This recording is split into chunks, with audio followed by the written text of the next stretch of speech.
If the brush roll indicator light is red on your Shark Apex UpLight corded vacuum and your brush roll stops spinning, it could mean that there is something caught in the floor nozzle. Before performing any maintenance, be sure to unplug the vacuum. First, remove the pod from the top of the wand.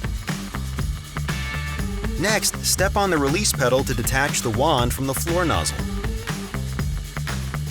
Turn the nozzle over to reveal 3 gray locks. Use a coin to unlock the cover. Then remove it and check the openings for clogs. With a flashlight, check the wand, the pod, and the hose for any clogs. Remove any debris that appears to be stuck.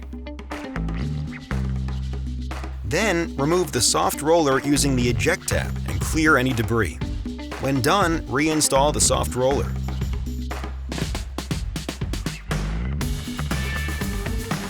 Next, reinstall the cover by pressing down firmly along all sides and use the coin to lock.